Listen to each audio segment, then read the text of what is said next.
This is the Mobile Tech Podcast, brought to you by worldpodcasts.com. Now here's your host, Tech Girl, Miriam Joie. Brought to you by Mint Mobile. Stay tuned for a special offer at the end of the show. Hi, and welcome to the Mobile Tech Podcast. I'm your host, Miriam Joie, and today is Tuesday, December 23rd, 2025, and I've got the awesome Adam Dowd here as my guest. Hi, Adam. How are you? Hi, I'm good. I'm stepping on your intros left and right here. I love it. That was fun. You also have a gigantic mic in front of your face. Where are you? Behind the mic? Oh, no, it's fine. Yeah, here I am. Oh, there I'm you are. over here. Yeah, sorry about right. that. I was just chilling. I was leaning back, So, hey, happy holidays, everyone. We're recording this just before Christmas because, normally I record at the end of the week to wait for all the news to roll in. But there's this thing called Christmas. Have you heard of it? I don't really celebrate it, but some people do. So if you do, have a great time retroactively, since you're going to get this on Sunday. Adam, CES is coming up, for better or for worse. Yes, it is. I'm actually very excited because I have Stockholm Syndrome about CES. So it's like I'm going there because I hate it and I love it at the same time. Well, I love being in Vegas, but not for the reason people think. Because look, Vegas is not a great place. I'll be nice. But it's the thing about Vegas that when you go there for work, Vegas is actually a pretty interesting place. Because I don't gamble, I don't spend money. Right. I just work. Work. And that rush that we get as media, as tech media in particular, because it's a pretty hectic field we're in, where we're constantly going to see all the latest, coolest innovations. It's a real rush. And that's why I love going to CES. But I also love Vegas because this is going to be like 16 CES or something. So it's got so many memories. So I think that's what it is for me. Right. And I haven't been going there long enough to be jaded about it yet. But I'm there. I'm kind of like right in the sweet spot because I've got Vegas down. I've got CES down. I know what I'm doing, except arguably this year. This year's a little bit of a dumpster fire. But anyway, I'm still kind of excited about it, and I'm not jaded about it. I just don't go to Eureka Park. I learned that early on. If you want to get a disease, that's where you go. Wow, that's because harsher than I was going, but okay. Well, you know what I'm saying. It's easy to get sick at CES because you have people from all over the world touching all kinds of things that you touch. So I hand sanitize, wash your hands a lot. I'm not hypochondriac, okay, but I'm just saying this is a big deal. And it seems that because people are so crammed together at Eureka Park on top of that, it's worse. That's the first thing that comes to me, disease vector. Oh. But my point is 16 years of CES for me, this is my 16th. I think I love the rush. I love the new tech. I love there's always Burning Man. There's always something that stands out that makes you go, that's what I came for this year. That's why I'm going to CES. Right? Okay. I did Burning Man for years. I used to work there over a decade, 15 years or something. And then I lost the job there, whatever. It's no big deal. I'll go back in the future. But I can't go back without working there. It's I have to have a purpose. And there has to be something that makes me go aha, this is the magical moment that I came for. And all the BS around it, all the waiting in taxi lines, all the the difficulties, all of that was totally worth it. And we do it for you, my audience, and for Adam's audience. So it's exciting. But yes, Stockholm Syndrome. I love it, but I hate it. My captors treat me well. So, what are you expecting at CES? What are your things that you're can talk about that you're looking forward to right now? Things that I can talk about. I think the one thing that I don't think is a super secret anymore is we are very likely going to see the Samsung trifold there in one form or another. Yeah. So that's honestly, that's my headline. That's right my there headline is piece too. Samsung. I know I'm seeing Samsung it. trifold. I know I'm going to handle it somehow, probably behind closed doors with some very big adult supervision. Right. But at the same time, some of our colleagues already got their hands on it. Some of them being able to afford buying one because you can't import it. But for me, it's more going to be my first look / first impressions and I will share that with you folks. And maybe Adam, you'll be there for the podcast at CES as well. We'll figure that out. But here's the thing. I got to look at it. But yeah, there's going to be some phones announced, I think, for once. Like, of course, TCL will have something, probably the next paper, something, next generation of their phone, which every year they have a next paper phone they launch there, and a tablet usually. But also, Moto has like teased something like for CES. And I'm not sure what it is. Like, we're going to talk about a FIFA phone that leaked, but that looks like an existing phone just rebranded. Right. Although, who knows, they might surprise us and make a bespoke model because I am excited about that, by the way. But anyway. Yeah, me too. They're the official partner of FIFA 2026 football World Cup. I'm a European. What am I saying soccer for? Somebody slapped me. But anyway, I don't know. I'm feeling like Moto is up to something. Like, they don't make such a fuss at CES usually. We're getting email after email. They're going to do something big at the Sphere, apparently. I don't know. Like, wow. And this is not Lenovo as well, right? Like, Lenovo is the parent company. Don't forget. We love our Lenovo laptops. There's going to be Asus with some cool stuff always. Yep. Dell, HP, all those people that I don't really cover because I don't just have the bandwidth for that. Because I got to do the cars. Oh, that's true. That's true. So you're going to be in the right hall for that. Here's the thing about the cars this year. I haven't gotten much from the various manufacturers. BMW is there. They're always there on the big parking lot right in front of the convention center. They've invited me to some stuff. Oh, cool. I know Qualcomm's there and has some automotive stuff. They always do. It's a big automotive part of their year. And I'm really looking forward to that because Qualcomm's doing some really cool stuff in that field. Qualcomm and NVIDIA, and I guess Rivian and Tesla making their own chips, we really have to watch out for if you are covering cars, folks. But I haven't gotten much from the big mainstream manufacturers. A lot of them are there, but not with a booth. They're there with like a partner or something. Like, I'll give you an example. Cadillac is going to be there with Dolby because Dolby Atmos is in Cadillacs. And by the way, as an aside, I've driven a lot of cars this year. I get a car roughly every week or two on average for a week. And, in 2 locations that I live. And every time I get in a Cadillac and I install Amazon Music on the App Store because it's Android Automotive and it has the Google Automotive Services, the same equivalent to GMS, so it's got the Play Store. So you can install some apps. The apps are not mapped perfectly between mobile and auto because some apps don't exist, but they have an Amazon Music app. And if you have a subscription, which I do, but I only kind of turn it on when I need it, like I cancel it and I reinstate it, you can get full-on Dolby Atmos streaming, but I'm not talking about like Dolby Atmos on your iPhone streaming over Bluetooth because that never gives you Atmos, right? Like Bluetooth doesn't support multi-channel. So you need to have the actual app native on your infotainment. Oh my God.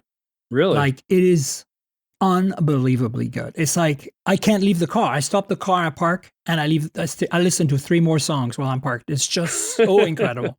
Just that good, huh? I have a meeting with Pioneer. They're doing some interesting stuff. Can't really talk about it yet, but Pioneer is the aftermarket, car radio company. They're an audio company, but I mean, they've been around forever, and car is one of their big. It's like Alpine, right?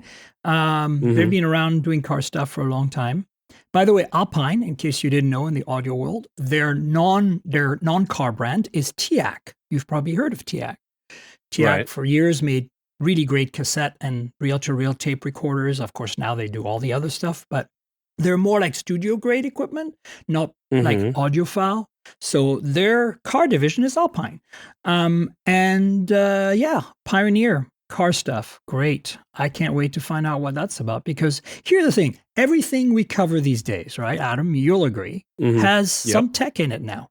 Like, it doesn't matter what it is. Like, we don't just go to CES because, there's going to be some cool tech. It's the way that tech is implemented in whatever that we care about.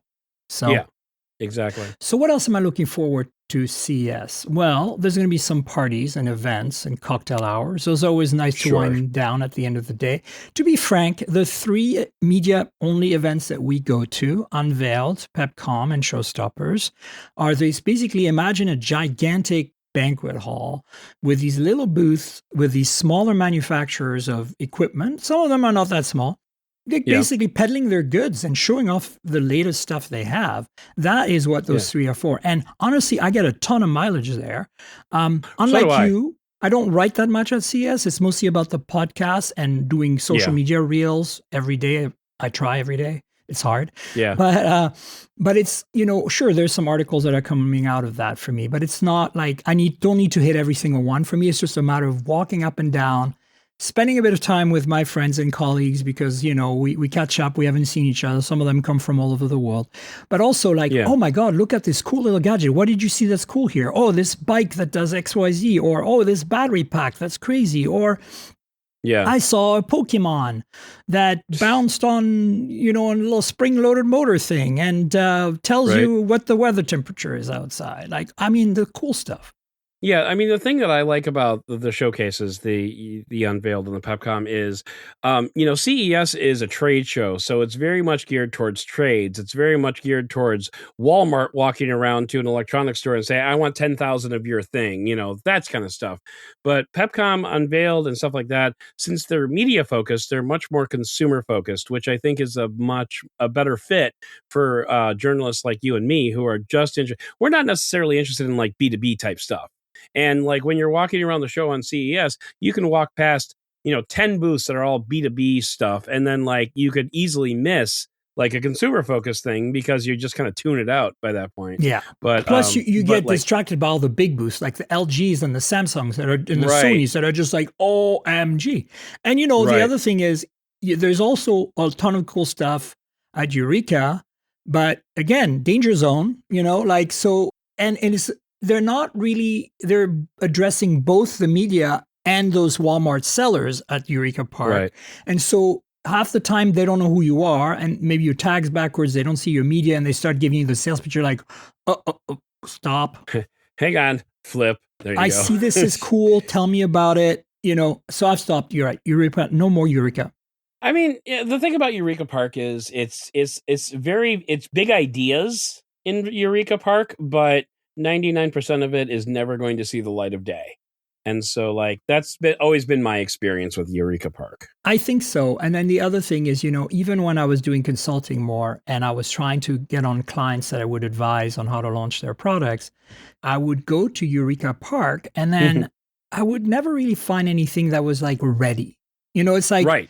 Yeah. It's like, I'm not talking ready for consumers, but even ready to be checked before they were launching kind of thing. Like we have a concept of an idea. Months. Correct. Indeed. But I'm just saying there is some value there for sure, but it's just, we also have so much else to do, right? Like for you, you and I both have meetings. We both have hands-ons. We have briefings that we have to attend, a lot of stuff we can't talk to you about. And then we'll recap in our CES show. But we also have, for me, I have to divvy it up between get some consumer electronic stuff for you folks and get some car stuff for you folks. So it's two different realms. And it's interesting that in the car stuff this year, the big players have just decided, you know what?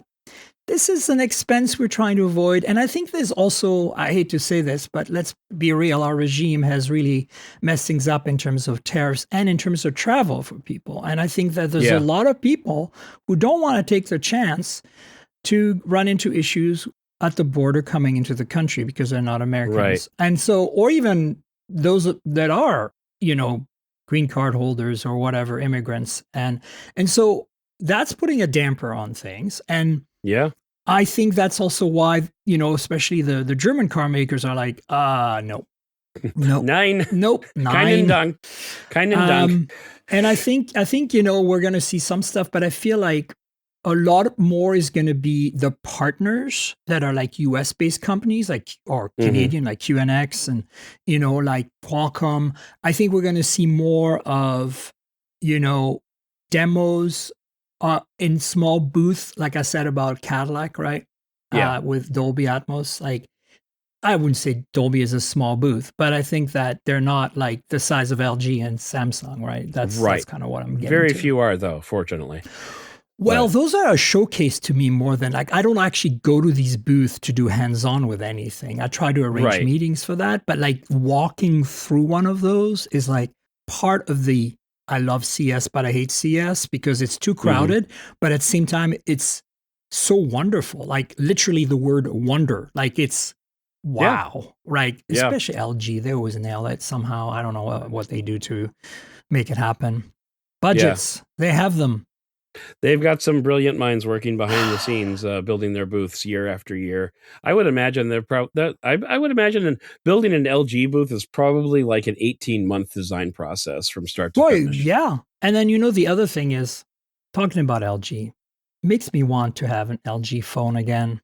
Mm, They should come back. It's never they too late, should. LG. You have the That's right. tech. You have all the good stuff. Make Still it got so. still got this guy laying around. Oh, I thought you were gonna pull out the wing. I have the The wing. wing. I kept I the have that wing. around here somewhere too. I can't find it For right those of at you on Patreon right now, Adam is digging through his bins of phones to find the wing.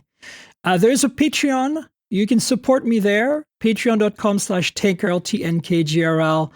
There is a video version of this podcast you can get every week for $5 a month, and you get I it a can't day find in the wing. advance. But you know what? That was that's why you're a real consummate professional there, Miriam, because you were just totally covering for me my BSing back there with my phones. I mean, the way I So, look at this, and this is a bit of internal, like inside baseball, while you yep. do this, for the audio version, I'm going to cut out your audio completely. For the Oh video yeah. version, I'm going to leave it in because it's fun. Because those of you Right. watching on Patreon right now are going to be like, haha, Adam, look at that. He's going digging through his bins. This is awesome. Right. So, for the audio people, you're just going to miss out because I'm just going to mute it all Yep. out. None of Yeah. it. Not a See, you thing. don't get That's why quite you should subscribe to Patreon. exactly. This is where the bloopers happen. Mm-hmm. I will leave in the fact that you referred to the little blooper we did when we started the show that will only be available to the Patreons. It was pretty epic. Patreon.com/TankGirl. Thank you. Anyway. So anything else? I'm trying to think of what I have big meetings with and big things about. So for me, there's essentially, the usual suspects like Samsung, with that trifold. I have some Lenovo Moto stuff. I have Asus. I have BMW. And then, I have a whole bunch of small things that, I really can't talk about. But those are not the big brands. So, I don't know. I'm excited about CS, but I'm also feeling like because of the current political climate, I'm worried it's going to be a little less exciting. And some more of that subdued buzz is going to be gone. And I don't like that because, again, I got Stockholm syndrome. I want this to be the same as before. Right. I'm looking forward to some compute action going on because like Dell, HP, MSI, yeah, the new chips from Qualcomm and stuff, and Intel and AMD. I'm sure there's going to be new stuff there. There's going to be some cool. I've already done a few previews and been briefed. There's some cool stuff coming that I think, like in the PC market, that I think people are going to be super interested in. You've done you cover laptops like more actively than I do. Like I said, you actually write about them, whereas I will just mention them on the podcast when something really cool comes up. Right. I feel like there's always a lot of laptops at the show, but not a lot of mobile usually. And that's why I'm excited to hear, of the trifold, being finally officially launched in the US. So we'll get pricing hopefully and stuff. And then, whatever Moto's up to and whatever TCL. TCL is always doing some cool stuff. Do I wish that TCL was doing a flagship phone at some point? Yes. I want them to really nail it one day. But I feel like that's not going to happen, right? But today is not that day. I think you're right. It is not. And I don't think they're invested in that anymore. They make so much money off their TVs. They're like, we have this next paper technology, which replicates, e-ink, but not being e-ink and it's color. And we want to stick with that. And I respect that. I think that's pretty solid. Trying to think. So I don't think we're going to see anything big from like LG, except for TVs. If you're into TVs, of course, they're going to have something Right. incredible. So will Samsung. That's something I don't cover so much. I don't know much about Sony this year. Do you know anything they're doing? I mean, other than great TVs again? I am meeting with Sony behind closed doors. So yeah, and most of what I deal with on Sony is like more on the audio end. So like, headphones and Yeah. stuff like that. It's very possible Sony might be doing some TV stuff that I'm not aware of. But it's possible that Sony could be doing some camera stuff that I'm not aware of. Like Sony Yeah, has its wow. fingers in a lot of pies. But I would say in general, I think everything that Sony is doing is going to be like behind closed doors. Off the top of my head, that's what I'm thinking. I think you're right. For me, audio is definitely something I'm interested in, but I don't really have the connections because I don't really have time to focus on it much as a writer. Right. I do get the earbuds from the big phone manufacturers on a regular basis, and headphones. Sony every now and then hooks me up, although they're a little stingy, to be honest.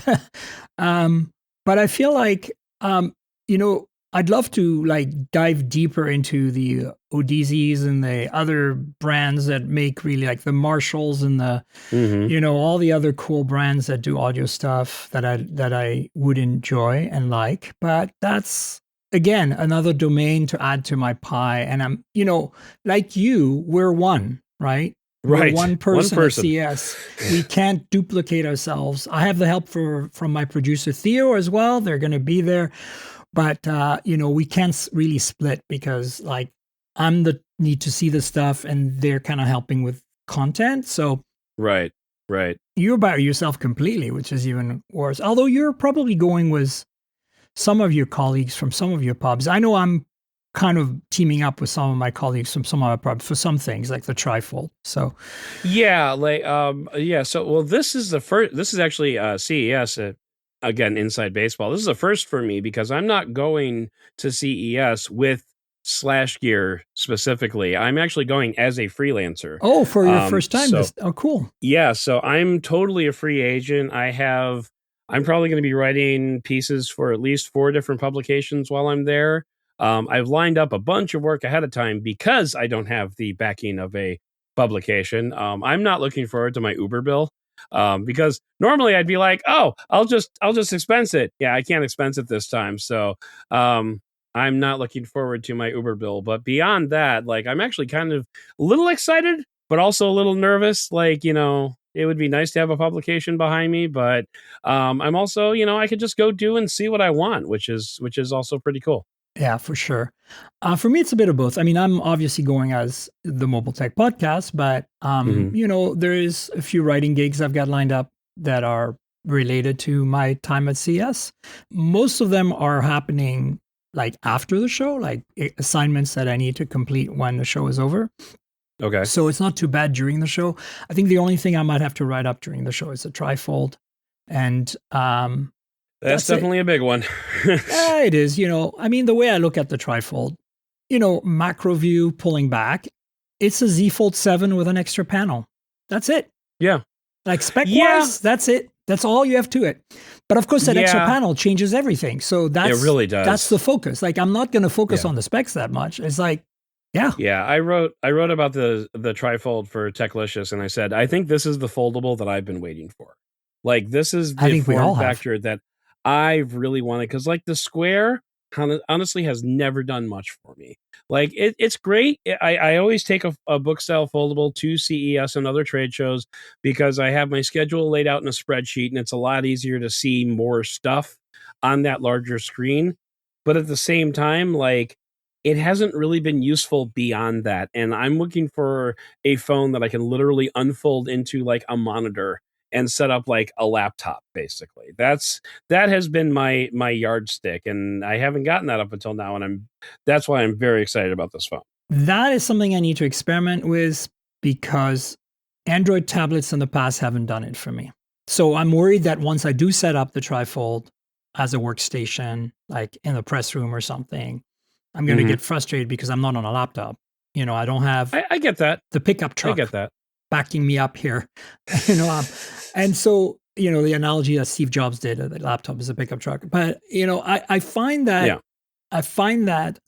the square has grown on me because it's still thinner when closed, one. And two, on an airplane, when I don't have room to spread out with a laptop or even a tablet with a keyboard, because, I'm in economy and the recline and all that, I find that I can do a lot of productive writing on the square. The regular with the virtual keyboard or with the regular. No, with it was the physical Bluetooth keyboard on okay. The corner one. Like where I splits in half. I'm very productive with that. So I with get the virtual. Okay. Yeah. So what I'm saying is I get, instead of having half or a third of my candy bar phone taken up by the screen and writing on a tiny sliver this big. I now have like a visor, like it's the size of, and it's also, for me, I write better horizontally. A lot of people use their monitors vertically, but I'm not that person. I'm very much a horizontal person. So the square works because the folding phones, because I can use like 1/3 for the keyboard and that other 2/3 is like a rectangular and I can read more text and I can actually write. So that's kind of where I'm at with it. And that's why I've been using it. But I think this is what I would do on an airplane with a trifold, like virtual keyboard. Like I don't even think I would lay out a Bluetooth keyboard or anything. I would just have more canvas. Okay. And maybe I'll actually do this with it and have the keyboard be and still portrait? have yeah. I wonder how that would work. So that's the thing. That's why I need it, because folks, I can't tell you without using it for a while what the use case might be for me. And then that might inspire you, if you're interested in this device and you can afford it, to, find some use cases for yourself. I think that this is exactly why I need to play with this for more than a few hours.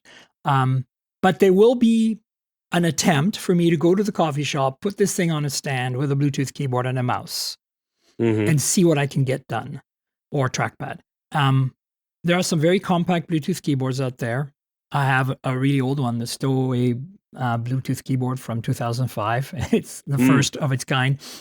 It folds in half, and when it's closed, it's about the size of like a razor, like a Moto razor, and it opens up to about the size of a slightly longer Moto razor, and it has normal laptop key travel. It doesn't have a row of numbers, so it's a pretty basically just the QWERTY part of your keyboard.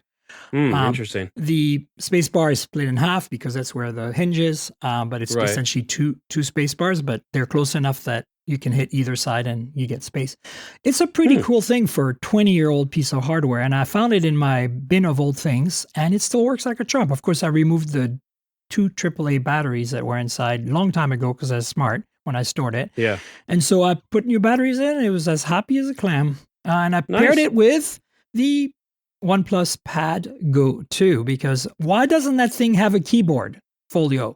Don't get me started. As I said last week in my when I quoted you that it's a travesty. It doesn't have open canvas. I mean, why? Why? Okay, you want to hear the craziest thing? A quick update on last week's show. You can buy the OnePlus Pad 2, not Pad Go 2, Pad 2. So last year's flagship, same screen size, 12 inches. Yeah. For $50 less. Are you serious? Yep. Right now on OnePlus's website, US website. So they're selling the new one, which is a lesser tablet, because that thing has a Snapdragon 8 Gen 3, the Pad 2, and has a keyboard folio and has open canvas. And it's better in every way. Right. Why would you buy the more expensive, lesser tablet? Fail. I don't understand OnePlus this year. Can we have a small mini OnePlus rant before we move on to the news? Because absolutely. I'm still butthurt by the OnePlus 15R. Okay. All right. That's fair. That is entirely fair. I found both of the launches in both of OnePlus's offerings to be really, first of all, overpriced. And second of all, just who are you for? It was kind of like the iPhone 16e a little bit. What consumer are you targeting? I especially like the fact that they teased us again by not putting wireless charging in the OnePlus 15R, but including a case that has a MagSafe ring on it. Oh, I never talked about that in my review. That is a very good point. Yeah, so they did that because they did that with the 13R as well, and so, but yeah, I found both of them to be like, and I think the overpricing is largely due to the memory shortages going on right now. I think OnePlus is trying to adjust for that particular market factor.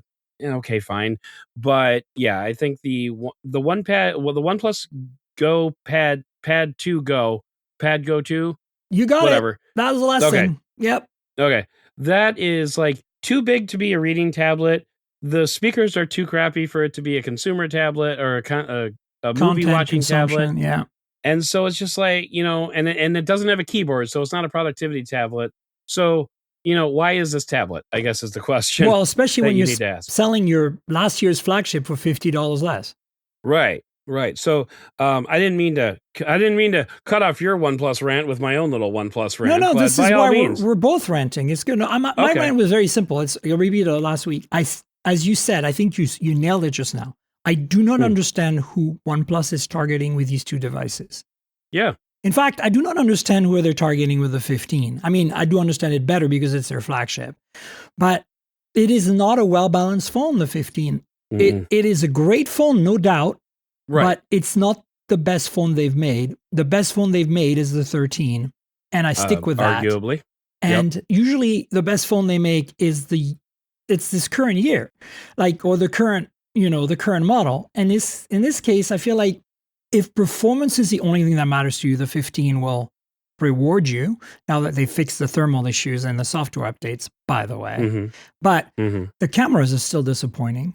I did find the super zoom on the 15 to be pretty darn good. Like the 120x zoom. I did a camera showdown for ZDNet where I pitted that against the 25 Ultra, the S25 Ultra, and like from a super zoom standpoint, man, that thing's got some chops. But here's the thing. The same software exists on the OnePlus 13 and you get the same results with a better sensor and a better lens.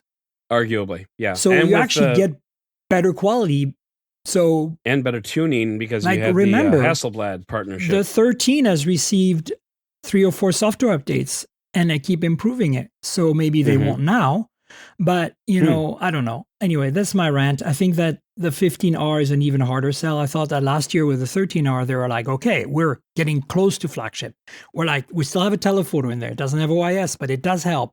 Because honestly, the 15R, the main sensor is really solid. But as soon as you get to 4 or 5X, it's crap. It falls apart. Here's the crazy thing. Adam, that engine they have, the new imaging engine, right? Whatever it's called. Yeah, I know what you're talking about. The true steady good pick engine it's or not whatever. That. Yeah. No, you made that up. It's something like that. You made that up. No, it's not that. It's something like that though. It's like yeah. I'm going to look it up, damn it. Detail Max engine. Detail Max engine. There you go. I didn't have to look it up. It came out of my brain. Poof. Anyway, so here's the thing. The Detail Max engine supports AI zooming. Why didn't they put that algorithm on the main sensor? Why not have the main sensor give us 6x, 8x zoom using that Detail Max crazy AI zoom algorithm? I'm not saying you would have gotten to 120x, no way, but it could have gotten to 10x, no problem. And right now at 10x, the OnePlus 15R is drawing some kind of weird artificial line in the sand saying, I suck at photography. Like seriously, like you have the algorithms, give us a good, and then the ultra wide is a potato, and we're already near that. But going in, right? But to me, like, okay, you've gone from an LTPO display to an LTPS. Yes, it can refresh higher in certain games. Who cares? Okay, you got a better chip. The chip is solid, 100%. You got a massive battery, awesome, great. Yep. Performance and battery life, absolutely no qualms. The 15R nails it, but it's like the 15. So regression in camera compared to the 13 that had a 2x telephoto, even though it had no OIS. It's a regression in the LTPO department with the display, in my opinion. You're not going to notice it, but like I still think it's not as good of a display on paper. And then, some people are going to say, what, Miriam, it's 165. That's better. And I'm like, nah, after 120, nobody cares and nobody notices. Nobody wants. Whatever. And I would then argue after 60, but okay, yeah, go ahead. for me, it's definitely 90. Like 90, I notice. Like anything beyond that, I'm old though. My eyes are crap. But 120, Same. I support. The other thing is the 13R, had just a better balanced experience. Yes, the battery wasn't as great. The processor was recycled from the previous year. But Yeah. that's about it. So I don't understand what the 15R is for, especially at that price point. Yeah. The performance is actually not that great. Like it is good, but is it a gaming phone? No, it's like $50 more.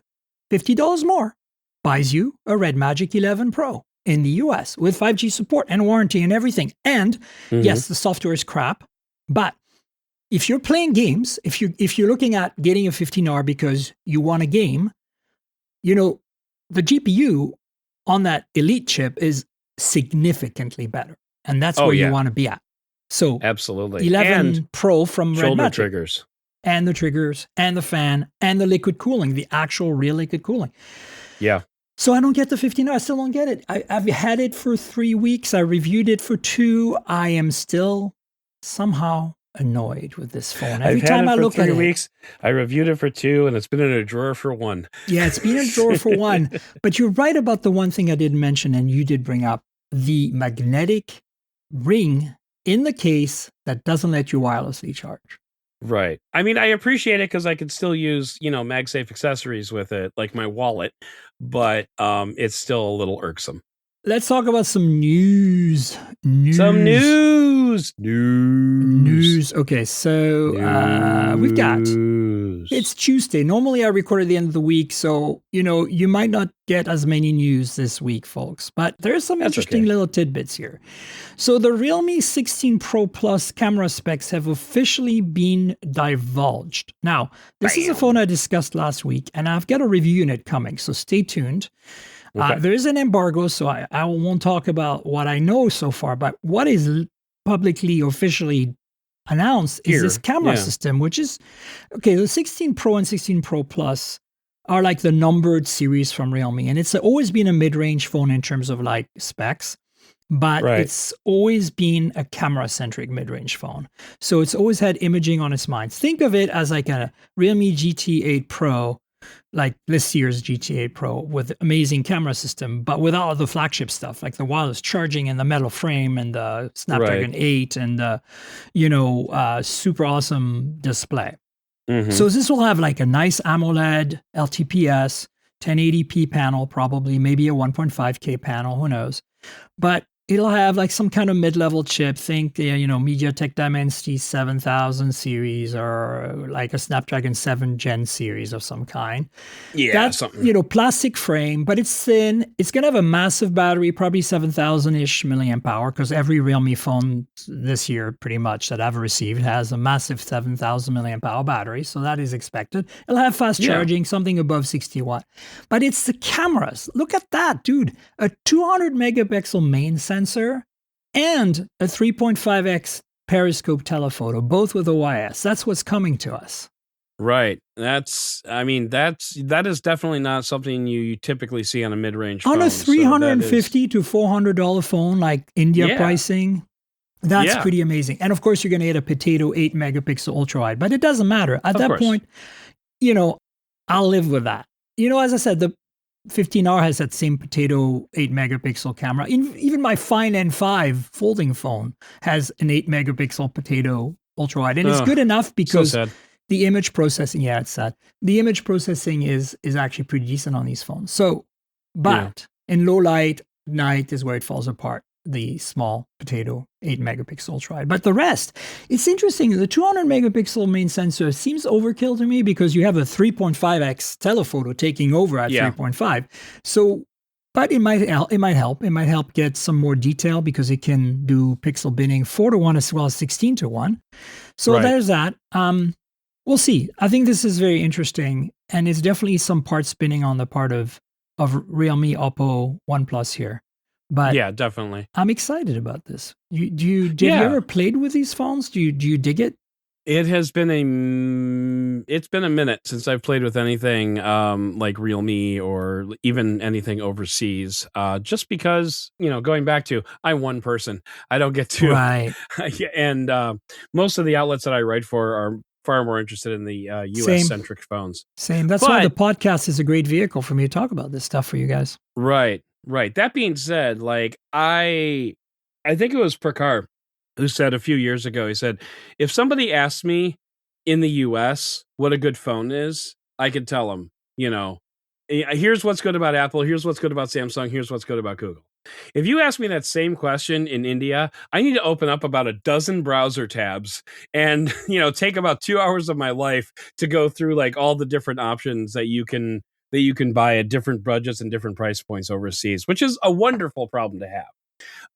And so like, when I say you don't often see a 200 megapixel camera main sensor along with a periscope sensor in a mid-range phone, I may be wrong. Like, you don't see that in the US, but in general, it's a powerful combination to see, especially if you're a shutterbug. So there Like is like a category. Vivo has a similar phone, the V series. Like where they're mid-rangers with great cameras. There is such a thing out there, but there's not that many. There's probably 3 or 4 models available. And there's a Xiaomi model, there's a Vivo, there's an Oppo, and Realme in this case is what I meant by Oppo. Right. And then there is like maybe another brand like an Infinix or something, but that's it. Like it's a very niche thing, but it's very cool. As somebody who loves camera systems and in particular likes the Oppo Universe's OSs, it's always delightful. Now, just to give you an example, last year's Realme 15 Pro Plus had the same setup, except instead of a 200 megapixel, it had a 50 megapixel main sensor, and it did have a 3x periscope. So it's not like a huge leap compared to last year. The big change is the battery size, but I think it's like they're pushing, like the old Pro Pluses, like it started with, I think the 9 or the 10 Pro Plus were the first ones to really go like, we're going for the camera. And they were like phones that added OIS early on their main sensors, which at that price point was unheard of. There are phones that added periscope telephoto early on that price point. There are phones that added, all kinds of cool, like in terms of software and image processing algorithms, features that you only normally get on flagships. Now, it's going to be interesting to see if they can do the AI zoom to 120, which apparently they're advertising on here, not the AI, but the 120 part, because whatever processor they have in there, does it support doing the AI processing of this AI zoom? So I'd be actually really curious to see and maybe put it side by side with the GT8 Pro, because that phone is just amazing. It's one of my favorite phones.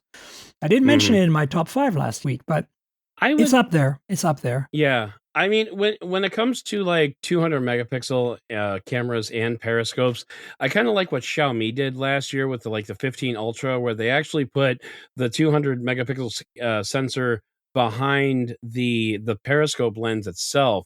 Well, so, like the Find X9 Pro did that too this year. Did it? Okay. Right. Yeah, but like I kind of prefer that approach, because then you can like get like super But that's why zoom. I brought up the GT8 Pro. It has a 200 megapixel telephoto. Like, right. So what's interesting to me here is that, this segues nicely into our conversation about Xiaomi, actually. There's a couple more, Oppo related, OnePlus related news here, but I wanted to quickly talk about the Xiaomi. So let's segue into that. Okay. There is a Xiaomi 17 Ultra coming in 2 days. By the time you get this podcast, it'll be official. It's coming on Christmas Day, because China doesn't care about Christmas, obviously. That's right. Or maybe they do. Maybe they do so much that they're giving us a phone on Christmas Day. Merry Christmas. Here is an This will be amazing a phone. Chinese release only, but it's coming globally. We have good intel, good rumors that it's coming globally. The 17 Ultra is coming. We have a design. They've officially shared the design and the launch date, as I said, Christmas Day. And we more importantly have camera samples. And what the big deal here, I love the name of this sensor, OmniVision. Kudos to your marketing department. So this is going to have a 1-inch OmniVision sensor. OmniVision is kind of like the black swan of imaging sensor companies. They're just not very well known, but when they do every now and then make something, it's always either kind of forgettable or really incredibly good. And so this could be really incredibly good. Considering Xiaomi picked it, I assume it will be. 1-inch sensor called the Light Hunter 1050L. Light Hunter. I love that. I think Light Hunter. That should be, all phones should have a sensor called Light Hunter. I mean, if at all possible, yes.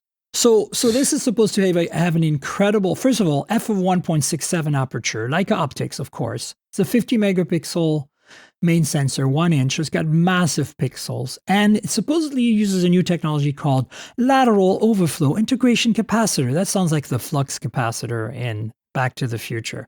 Lateral overflow integration capacitor tech basically enables even better low light performance. So this is gearing up to be a low light monster in the sense that it has a fast lens, a very large sensor that's very sensitive to light. And the samples are really convincing, especially dynamic range, which I think is what we're talking about here.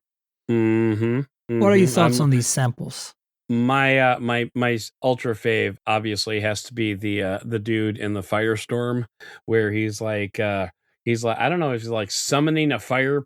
It's pretty great. And then the fireworks with the little kid on the swing, that just warms my heart, because I'm a dad.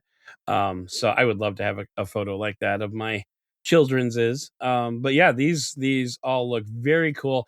I would I kind of wish that I could see like the full res versions of them. There is, by the way, if you look in the text here, they have a downloadable. Yeah. If you go below the first set of above the first set of images, the guy in the Firestorm, it says download full samples here. Yeah. Oh, reading is hard. So he's holding some kind of torch that is obviously, there is some kind of like fire coming out of that torch, and he's spinning that around, and that's what we're seeing there. But yeah, the fireworks with the kid is amazing. The fire breather is also pretty incredible. They're just lovely shots overall. That fireworks of the boat at the end, have you noticed? Look carefully at that photo with the fireworks on the boat. There's a guy standing holding a phone. You can see the display of the phone. Oh yeah. Right. Yeah, so folks, I'll link this in the show notes. Check it out. I think it's pretty awesome. It's pretty compelling. It is. So by next week, we will have some more details on this phone, and we'll discuss it on the podcast. I was talking about Oppo and Oppo phones in general, and the Realme 16 Pro Plus, and how camera centric is going to be for a mid-ranger. Yeah. So the other thing is, we're talking about camera centric phones, and we finally have some harder leaks on, like more definite leaks on the Oppo Find X9 Ultra. This is the flagship imaging phone from Oppo. Last week, I mentioned on the show, we had a rumor of a phone coming in a Find X9 series that was going to have dual 200 megapixel sensors. A main sensor and a telephoto. Guess what? Turns out it's the Ultra. So we're going to get this. We're going to get a 50 megapixel ultra wide, a 200 megapixel main sensor. It's not going to be a 1-inch sensor, but it's going to be a very large sensor, probably like 1/1/2 inch or something. And then it's going to have a 200 megapixel 3x-ish, 3.5x-ish telephoto. And then it's going to have a 50 megapixel 10x telephoto on top of that. Because, the Find X9 Ultra, or 8 and 7 before it, always had 4 cameras. They were 450s, but now we're going 50, 200, 250. I'm there for this one because as much as I love the Xiaomi, and I'm sure it's going to be phenomenal, it's the software. Xiaomi software, I'm grimacing for those of you not watching the Patreon. I'm grimacing hard. Oppo all the way for me. ColorOS every day, please. Given the choice. So, will it come globally, though? I doubt it. That's the problem, right? The Xiaomi is coming globally. We know that it's happening. They've kind of hinted at it. But this thing, we don't know. I don't think it's going to come globally, which is a real bummer. Mind you, the Find X9 Pro is our phone of the year. So it's pretty damn great. So do you really need the Ultra at this point? I don't know. So so that's another piece of Oppo, OnePlus, Realme news. And the last two things are, there is rumors of a OnePlus 15T. If you remember last year or this year, we're not done yet. The 13T came out. The 13T was the one that initiated the design language we have on the 15 and 15R, right? This new square camera pod, that kind of pixel Profold inspired design. And there's kind of squarish iPhone general vibe. So the 13T was a 6.3-inch flagship. It was a weird phone because it also existed as a 13S. In one market, I think China and India had different letters at the end, but it's the exact same phone. And when I got a device from Spencer for a week to play with, it did not have an ultra-wide. It had a telephoto, like a nice telephoto, a nice main sensor, but no ultra-wide. And I was like, what is going on here? Why'd you make a flagship that's like a full-on flagship that's so compact and so awesome and has all the features, but you're not giving us an ultra-wide of all things? Yeah, put a potato in there if you have to. Geez. Right. And actually, circling back to the Xiaomi that we were just discussing, like, how long will it be before the 50 megapixel ultra wide lens becomes the potato lens that you're throwing away? Like, yeah, we got a 400 megapixel main sensor and a 200 megapixel telephoto, and then just a 50 megapixel potato sensor for the ultra wide. You don't need that. Well, I think the reason the 8 megapixels is a potato sensor is not so much that it's an 8 megapixel sensor. It's that it's a small sensor and the pixels are relatively small, like 1 micron or something. So you can't pixel bin, right? And then the other thing you run into is, like, you look at the 12 megapixel ultra wide that you see on Samsung phones. And again, as much as I give Samsung a lot of, I give them a hard time for a lot of things, their potato, quote unquote, ultra wide is not potato-ish. It's pretty decent. Yeah. Because it's 12 megapixels and it's 1.12 micron pixels. They're actually decent size. Do I wish it had a 50 megapixel ultra wide? Of course I do. Sure. But at least they're doing it kind of right. Like, you can kind of get decent low light ultra wide shots with that parts bin that's in every freaking Oppo, Realme, OnePlus is literally the potato sensor, the one that's in my fine N5. Why did you decrease the performance of the ultra wide on your folding phone, Oppo? Ooh. Anyway, we could go on. Right.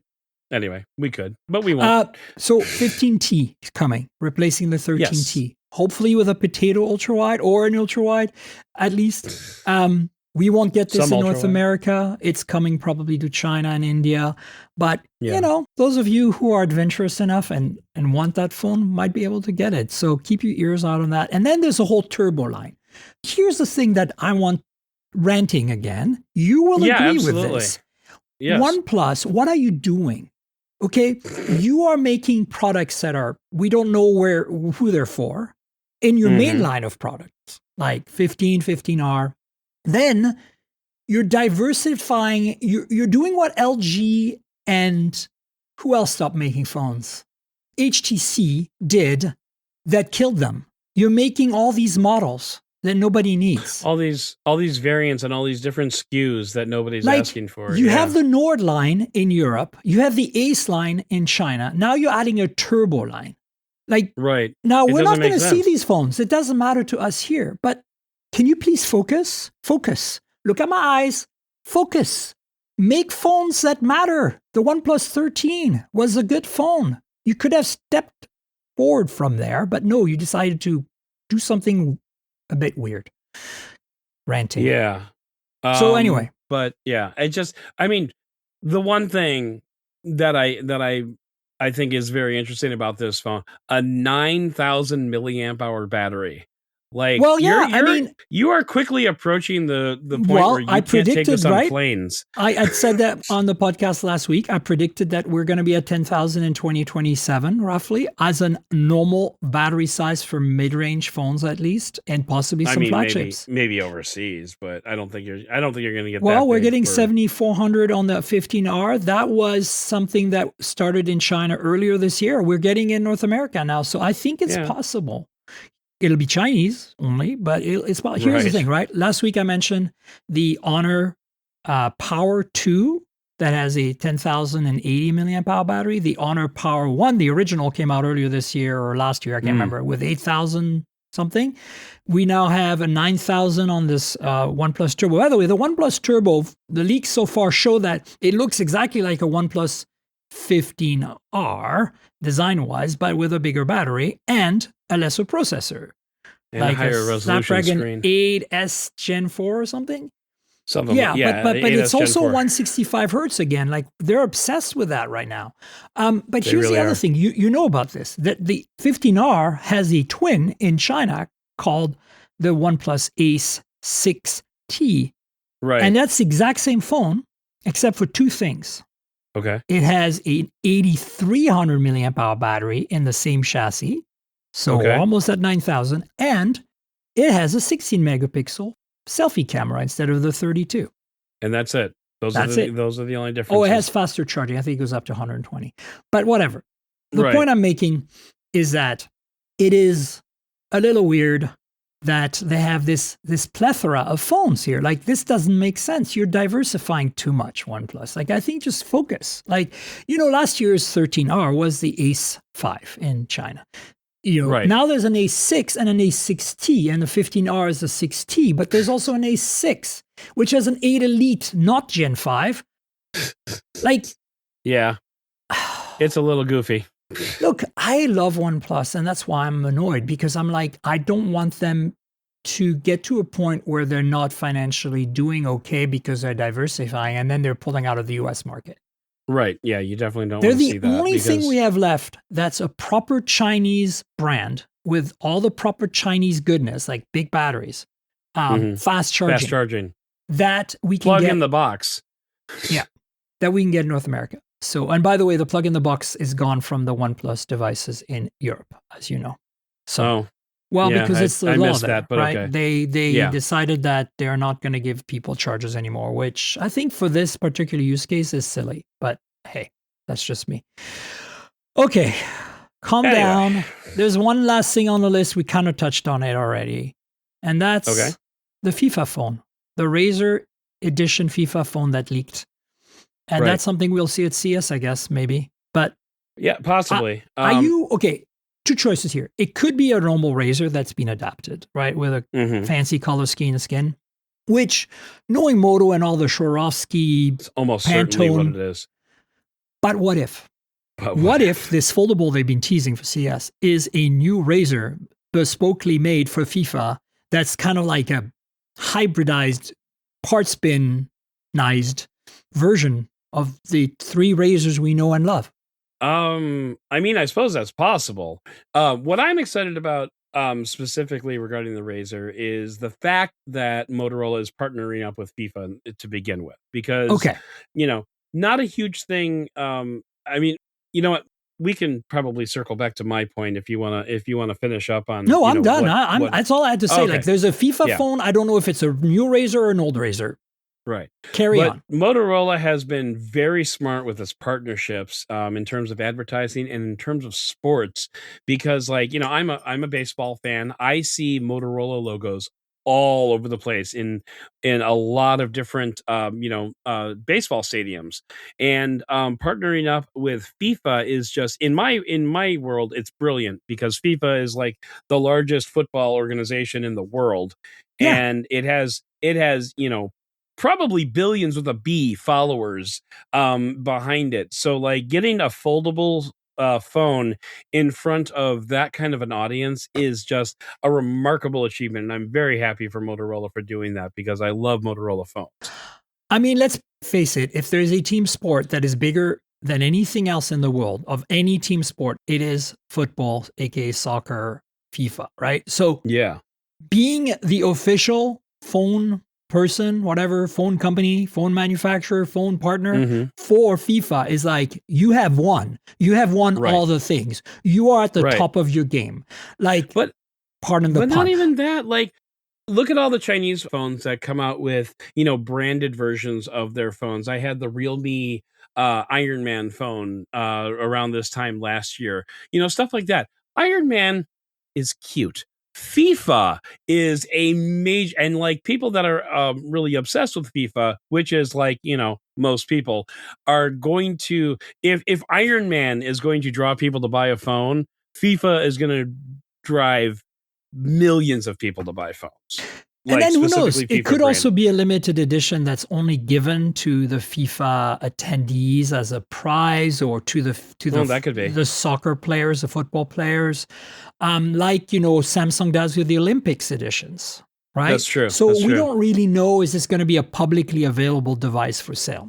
But that partnership is absolutely the top partnership in the world. Like that and Oh, yeah. Formula One are basically it. Those are the two that you can consider to be the biggest audiences watching a sport in the world.